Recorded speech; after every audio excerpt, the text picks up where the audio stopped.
Welcome to the Balanced Badass Podcast, the show for multitaskers determined to stay balanced and badass without losing their minds. Every week, we help you manage your overflowing calendar and household, making sure you still have time to breathe, laugh, and savor that much-needed glass of wine at the end of the day. Think of this podcast as your weekly dose of practical advice, humor, and tough love, just like catching up with a friend who really gets it. I'm Tara Kermiet, your personal growth coach, helping you handle how was your day without a meltdown. Now let's get into today's episode. All right, I have a special treat for you today, my friend. I am really excited because our guest today is a past colleague and a friend of mine. So I'm very excited to get into this conversation. I know that today's episode is going to be a good one, especially if you've ever heard the word networking and you immediately want to crawl under your desk or a rock or your bed or whatever. So we're going to be talking definitely about building real relationships that really help you grow your career, but also expand your impact and just generally feel more connected in a world that I think we can often feel more disconnected just because of the way life is. So this is all about it. We are talking about being authentic and not cringe about it. And that's what I love about Devin's approach. So to help us do that, I am bringing one of the best, Devin Lasker. He is a dynamic executive. He's a leading expert in the art of networking. And when I tell you, like, he has helped students, he's helped professionals just learn how to build lasting, meaningful relationships that open doors and create opportunities. And I'll tell you, he has walked that walk himself. His work has been featured in places like the Wall Street Journal, the New York Times, Forbes, and even Food and Wine. So clearly, Devin knows what he's talking about. And I promise you, you're probably going to want to save this episode for sure. So Devin, welcome to the Balanced Badass Podcast, my friend. Wow, that was a great intro. I'm so happy to be here. Thank you for asking me. I'm really proud of all that you're doing, and I was honored that you invited me on. So let's get to it. Let's help some people network. To it. Yes, I love it. And before we jump into the good networking stuff, I just want to start with a quick icebreaker question for you, and that is, what is something that you're loving in your life right now? That's a great question, and I love this time of year. Right when baseball season starts and spring rolls around, that means summer's not too far ahead, my favorite time of the year. So I'm just looking forward to the warm weather. I'm up here on the East Coast, looking forward to playing some golf, looking forward to the kids being out of school, getting to spend some more time with them, and just, rolling with life. It's a good time, and I'm excited for the change of the season right now. I love it. I'm right there with you. It's nice to be able to go outside and get some fresh air and not be cooped up in the house and all that jazz. Yeah. Although I don't like all the pollen that's around, but you got to deal with some of that. I don't. I'm cool with the pollen. Doesn't affect me. My wife and my son, on the other hand, terrible. Me and my daughter, we dodged that bullet, but man, you're lucky. Yeah, it definitely hits them. Yeah, I know. Yeah. I didn't have it when I used to live up north, and then when I moved south, it hit me like a ton of bricks for sure. I'm very sorry. That's okay. It's part of the price you pay for the beautiful flowers and trees and all that. So there you go. It's worth it. There you go. Trade-offs. Yeah, exactly. So Devin, let's get started. And my first question for you is, when you think about your past and just the experiences that have gotten you to this point, what has been the most surprising or random opportunity that you've landed because of a relationship that you built? Yeah. The older I get, the more past I have, right? Isn't that how it works? Yeah. A really good question. I'd have to say that it was the relationship that got me on The Real World as the boss of the cast during season 10.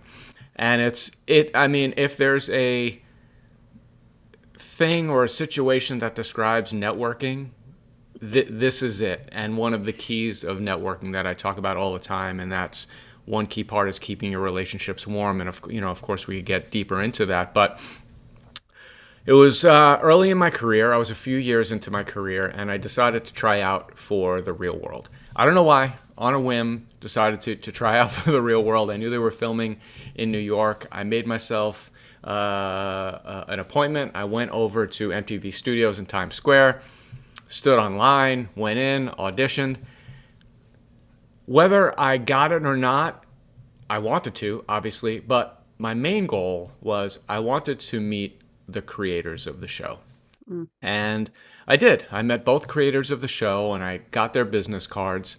And I went through the audition, didn't make it. But when I got back to the office, what I did is I added both of them to my mailing list.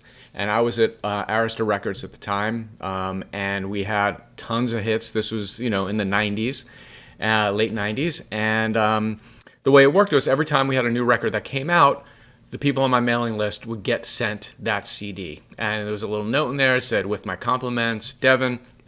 And this had gone on, for the years that I had, a job there. And a couple of years after meeting the creators, I got a phone call in the office. And it was one of the creators. And they're like, "Hey, Devin, it's so-and-so from Buna Murray Productions. Thanks so much for the CDs over the years. They're great. Listen, we're thinking of having the cast. We're coming back to New York, and we're thinking of having the cast work at a record label. What do you think about them working at Arista?" So I was like, wow, fantastic opportunity. I'm already thinking, they're going to be on MTV. We have all these bands that we could get, promoted on the real world. Right. So I went and I spoke to the president of Arista at the time. Everyone was on board. And we did it, and it worked out. And, this was when Pink was first breaking, and Outkast and so many others, and they got this free exposure on the real world. So to me, that is a case of keeping your relationships warm, right? I made this contact. I wanted to make that contact. This was one way of keeping them warm, was putting them on my mailing list. And that was it. It was set it and forget it.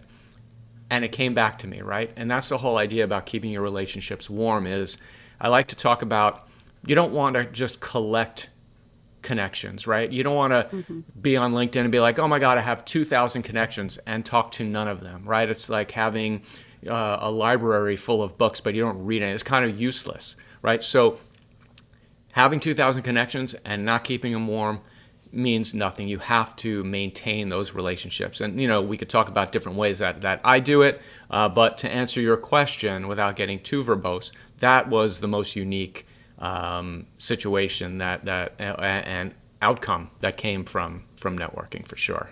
Yeah. And I love that.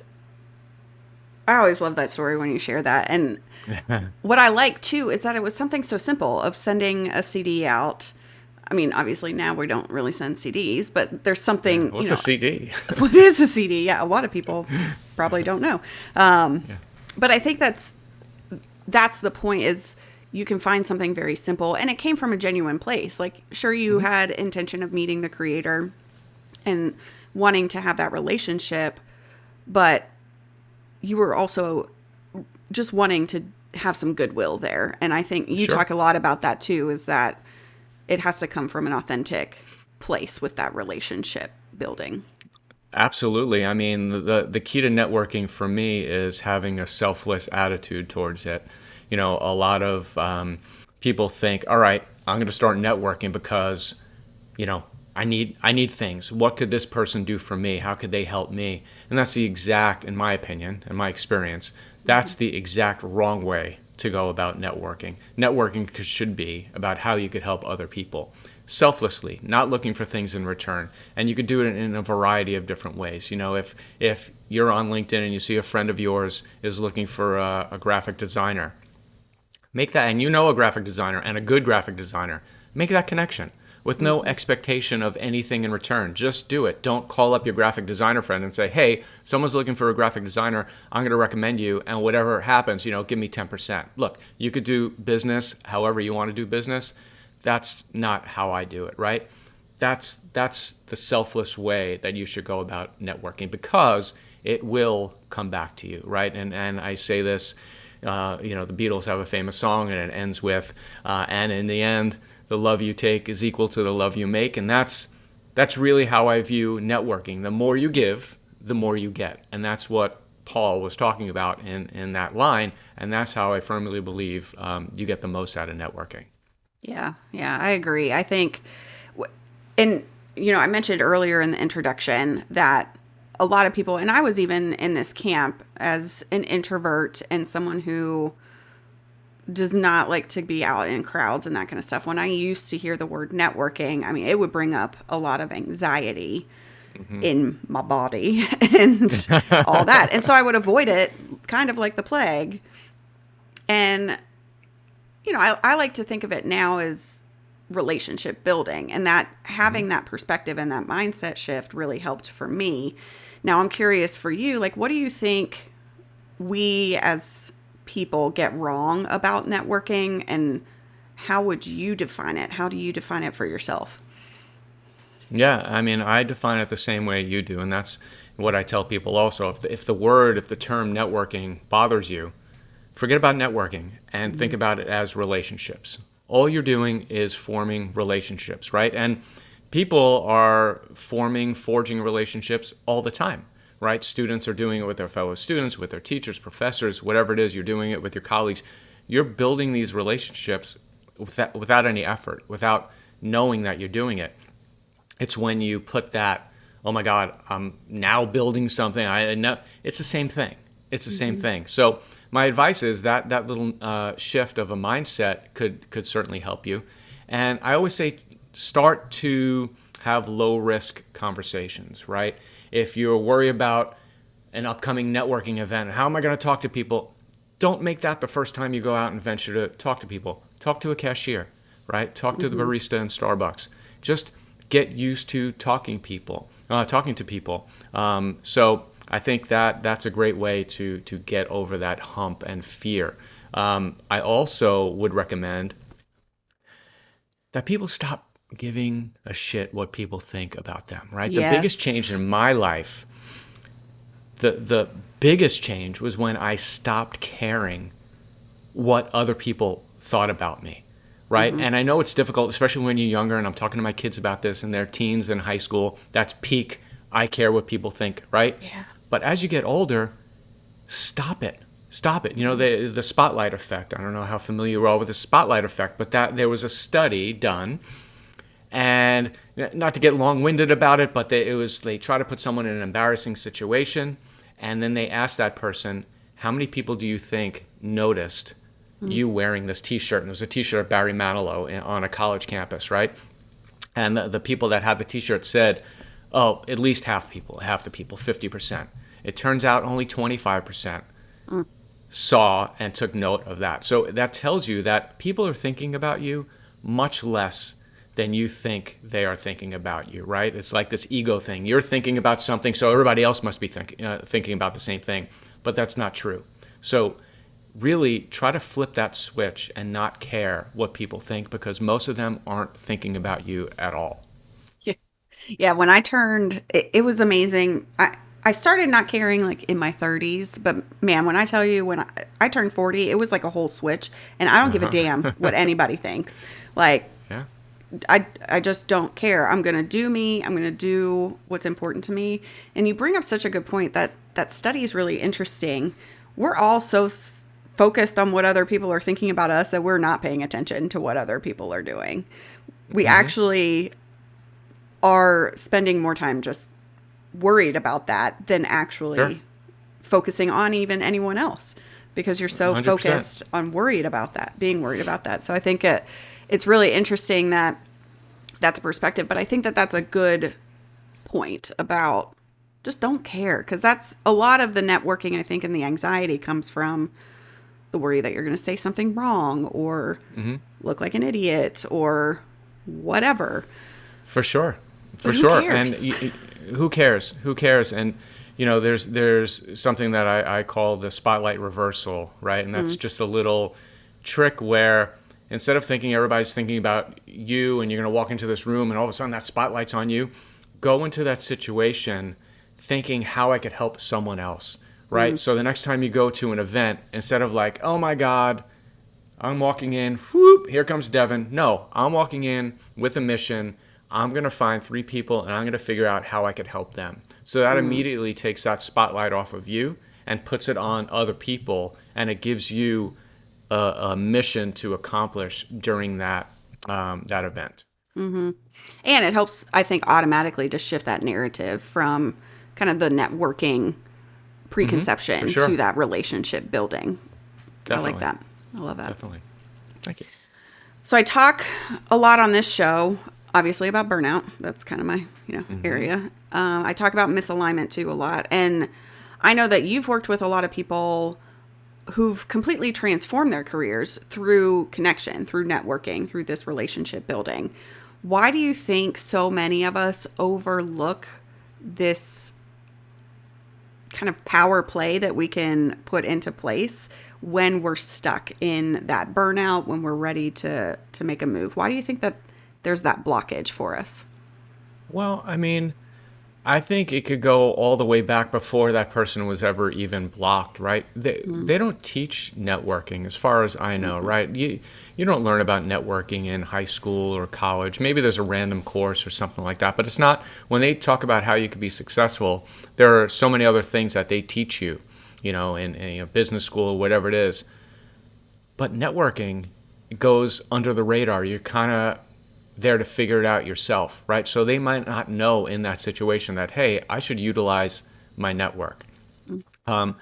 Especially these days with so many people out of work, I see, I go on my LinkedIn feed and I see so many people that are open to work, and I immediately want to help people, right? I will reach out to basically everyone that I see. How can I help?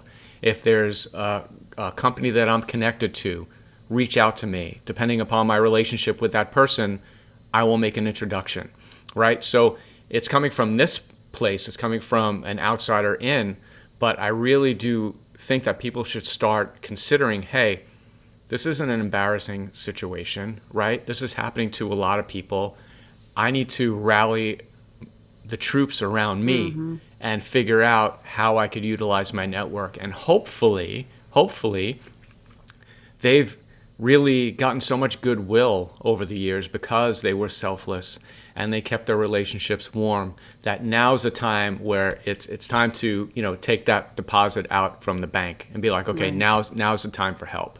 So yeah, I just think it comes from a lack of education and knowing how powerful that networking could be. I think everyone knows I should network, but unless they're in it and doing it and have seen some benefit from it, I just don't think people understand the gravity of its importance. Yeah. Some of the best advice that I got when I left my 9-to-5 was from somebody that I had worked with years and years ago. And they were talking about me, about what my next steps were. And at that point, I had no idea what I was going to do. I just willy-nilly hoping for the best. And they were like, get on my LinkedIn, go through all of my connections.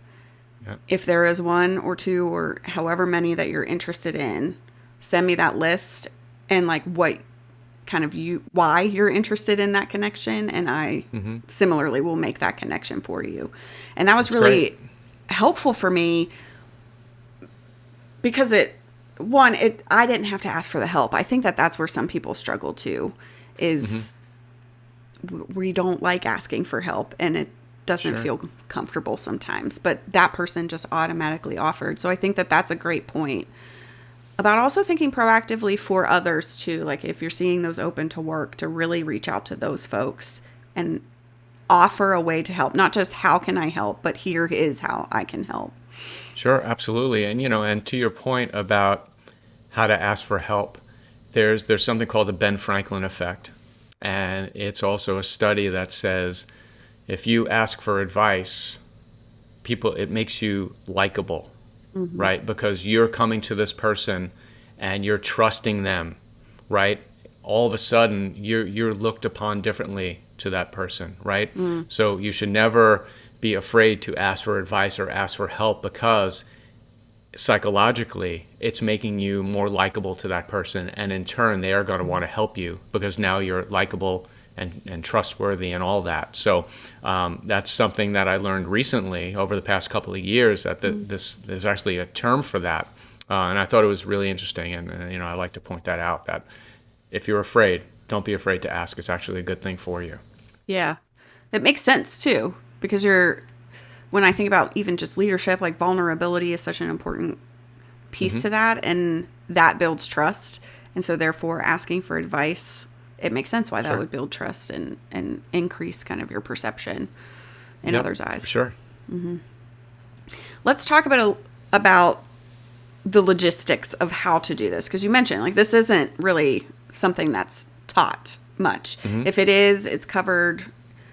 I mean, I remember we did talk about it in my like grad program, but it was very high level, and it was almost just like thrown at us before we went to a conference about like, here's how you talk to people and try to find a job essentially.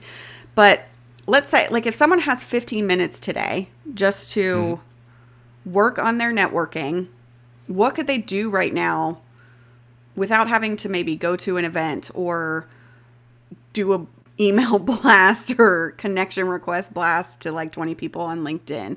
What are some of the simplest, most effective tools that you swear by when it comes to this meaningful networking and relationship building?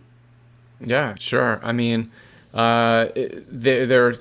are a few main tenets of networking, and sometimes people call networking a skill, but I think it's a combination of a lot of skills, right, that you master to become really good at networking. Being that selfless, likable person, keeping your relationship warm, are keys. So some things people could do, something I do all the time daily, is I'm on my phone, I'm reading the news. Often too much, right? But I'm reading the news, reading articles, reading, something that takes me to this magazine, whatever it is. Most of it has nothing to do with me, the business I'm in, or even my interests or anything. But I know someone who could benefit from this article. So what I do is I simply copy the link. If I'm familiar with that person, I have them on text, I'll text them, be like, hey, I just read this. Thought you might find it interesting. What's going on? How you been? Send. If it's an email, doing the same kind of thing, right? So this, again, talking about likability and keeping your relationships warm, this does both. We're like, wow, Devin just sent this to me. Very cool. He knows, this is my hobby or this is my business. He's not looking for anything. He's just being a nice guy, right? Likable, keeping the relationship warm, right? So it's these kind of things that you could do. LinkedIn, they want you to connect with your connections. They make it easy. They have a catch-up feature that most people hate. And I know that they hate this because when I was doing research for a course that I was creating, I was finding articles like, LinkedIn, your catch-up feature sucks. This is why I don't use it. I don't care. It was crazy. So it's a golden opportunity for people who want to network to be like, I'm going to use this feature. And if you're not familiar with the feature, anybody listening, they tell you if it's your connection's birthday, when they have a work anniversary, when they change jobs, whatever it is. And it gives you the option to like it, send a pre-written note that they have, or write your own note.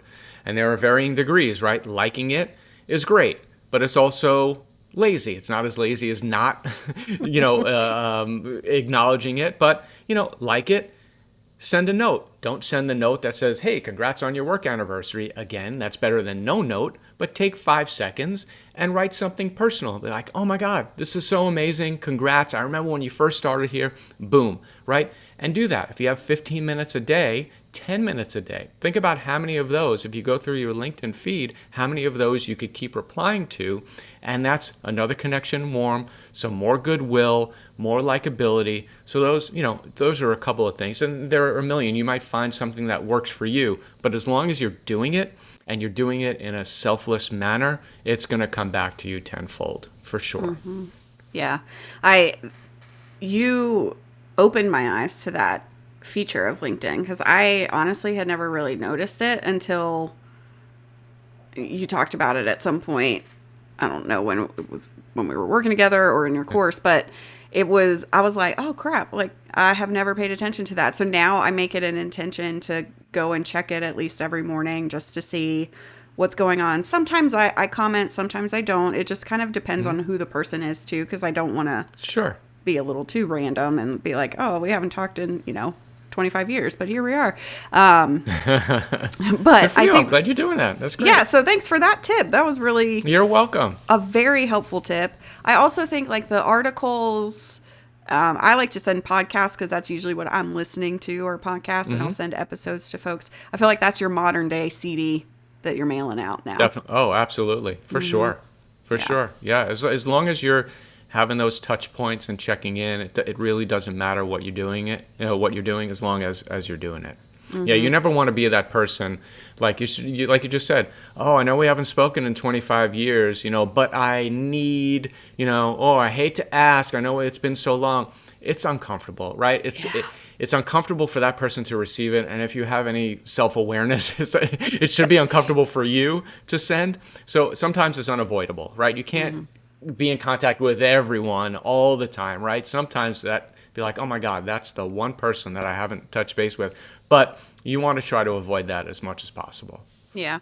One thing I have noticed, though, is that even when you do genuinely reach out to somebody that maybe you haven't talked to in a while, like I had somebody from grad school maybe a few months ago reach out to me on LinkedIn, just sent me a message.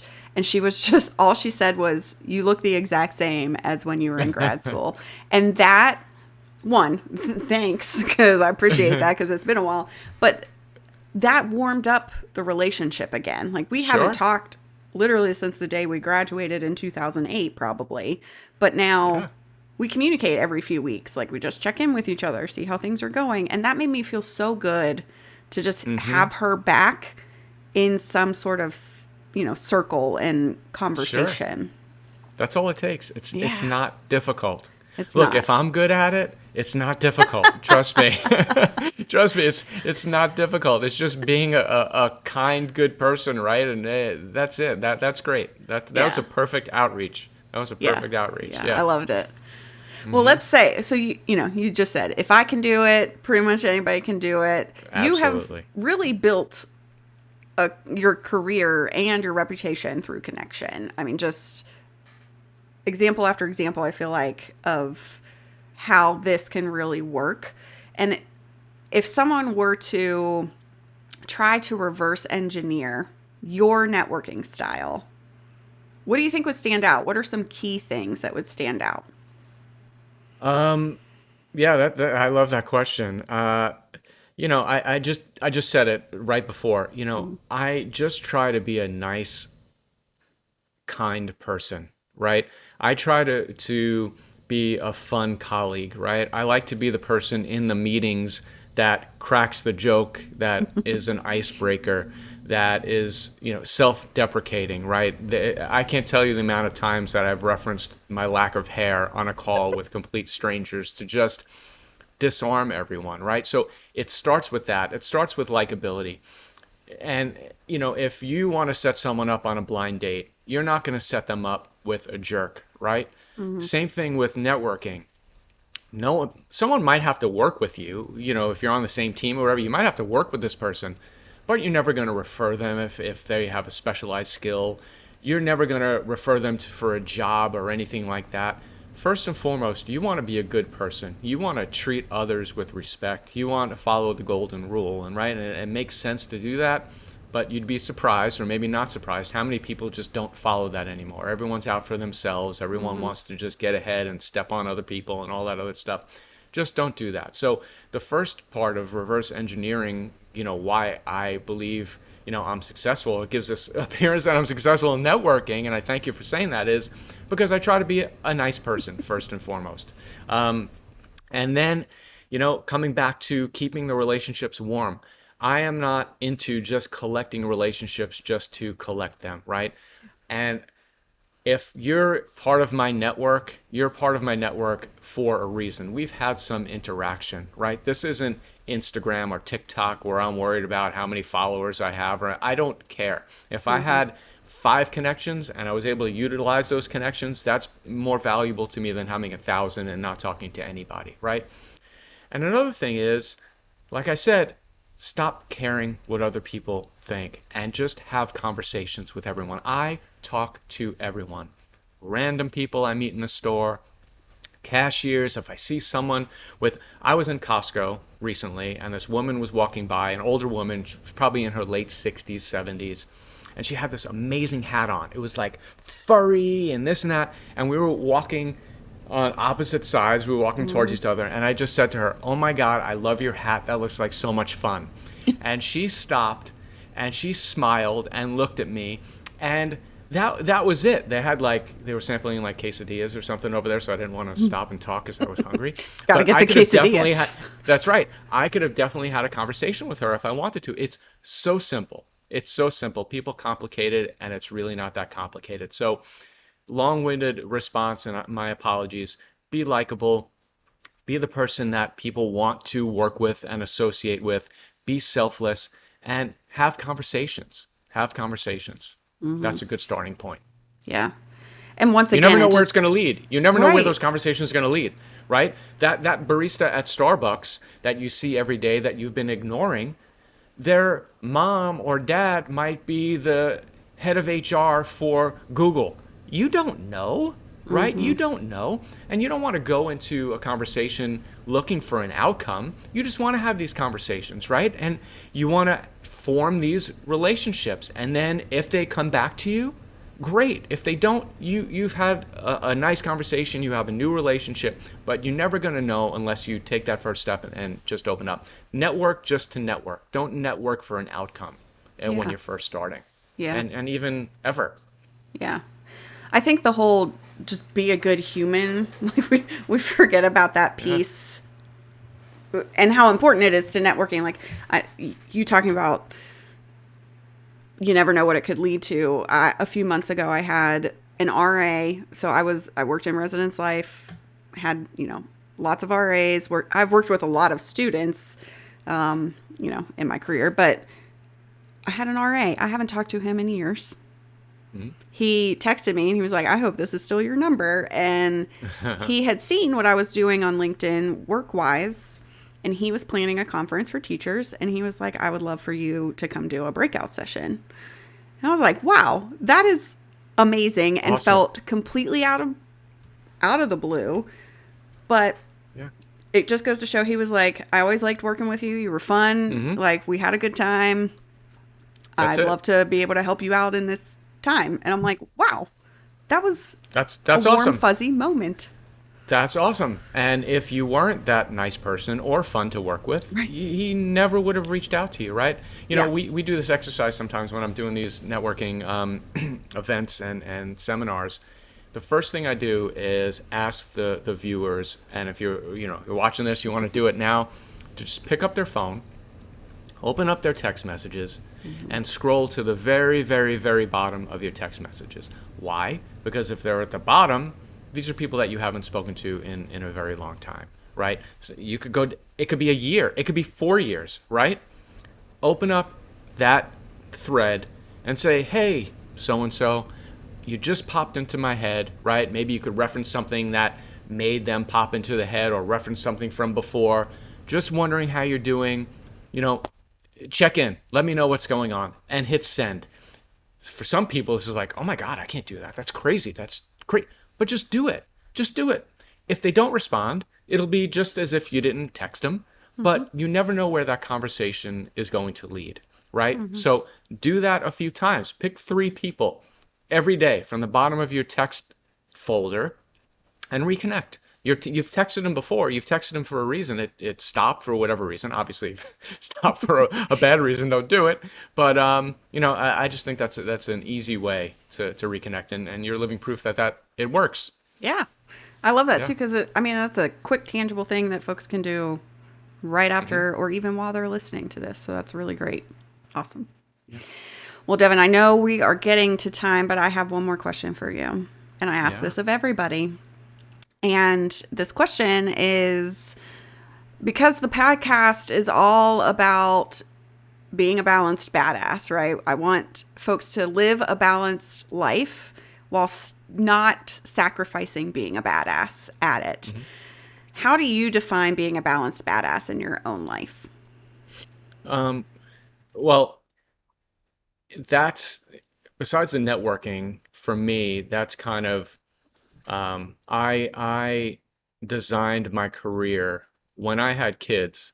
I designed my career to have a balanced life, right? Mm. When I was younger, I was, at the record company living in the city and I was out almost every night and that's a great life when you're single and all that. When we had kids, I said this is not for me anymore. And I designed my career where I could find somewhere where I could be at home. And I've been working from home even pre-COVID, right? Where I could watch my kids grow up and I could be there for every practice and drive them wherever they needed to be and every game and there for dinner and all that other stuff. So for me, it was a non-negotiable. And it certainly took a hit on my career, as far as advancement. I could have gone further, I could have made more money, but to me, it wasn't even a question. It was just this is the type of dad that I want to be. I want to be home with my kids and watch them grow up because you know what? My daughter's going to be off to college in a little over a year. And I'm not saying anything about people who don't make these choices, right? Everyone's an individual. But for me, this was the only choice to make, was to be that balanced person where I work and I work hard and I do a good job, but I did it in a way where I could do it from home and have that balance in my life to be where at 3 o'clock, if I needed to pick up my daughter or my son at the bus, I was there to do it. So it's all about a personal choice, and hopefully, with some work you could find those opportunities for yourself. Yeah. It's all about prioritizing what's important to you. Yeah. For sure. Thank you for sharing that. And You're just welcome. generally, thank you for being here. This was so damn good. I Oh my really God. appreciate it. Thank you for having me. This was great. I'm honored that you asked me, truly. Thank you. Yes. And hopefully, for those of you listening, maybe now you won't crawl under the desk or a rock when you hear the word networking, and you don't have to do it the old school way. You can really just make it about relationship building, which is the whole point. Yep, it is. All right. Well, Devin, you are honestly welcome back anytime if you ever want to come back on the Balanced Badass podcast. But until then, how can folks connect with you outside of this episode? Yeah, sure. I mean, if you saw me on here and you have any questions that we didn't cover, feel free to message me on LinkedIn. You could find me on LinkedIn. I think I'm the only Devin Lasker on there, but look for the picture with the bald head. That's me. Shoot me a message. Let me know that you saw me from here, so I know you are a dedicated listener, and I will answer any questions that you might have. I also have a website, devinlasker.com. I put out this course. It's called How to Talk to Anyone, and it walks you through 4 steps of really to get over that hump of, oh my God, I don't know what to say. I feel like I'm an imposter. Easy for me to say. And it just gives you those tips. And I think it's really good, getting really great feedback so far. So if you're in that situation and you want to learn how to talk to anyone, it's on my website, and it comes with a 20+ page companion workbook with exercises, all that other stuff. So check it out if you'd like. Yeah. Thank you for that opportunity to say that. Of course. And I'll add the links in the show notes so folks can easily click on them. Y'all definitely go connect with Devin. Check out his work because it is really good. And he also posts some really great stuff on LinkedIn with tips and tricks and those kind of things that you can piece together and learn from as well. So be sure to follow him there. And, maybe even send both of us a message just letting us know, what did you take from the episode? What's something that you loved to hear about, or what do you want to know more about that? Because I know we'd love to hear how you thought of this episode. So otherwise, I just want to hope that we all promise each other to be a little less weird about networking and connecting, and just not care, like Devin told us. Don't care what other people think. Stop caring. Be a good person. Stop caring. Yeah. It's that easy. It is that easy. And with that, I will let y'all go. We'll catch you next time here on the Balanced Badass podcast. I'll see you later, friend. Bye-bye. Thanks for hanging out with me on the Balanced Badass podcast. I hope today's episode brought you a little more balance and a lot more badass in your day. If you enjoyed this episode, be sure to subscribe, share it with a friend, and leave a review. Your support helps more multitaskers like you find the show, and I'd really appreciate it. Until next time, take care of yourself and make good choices, friend. I'll catch you next week.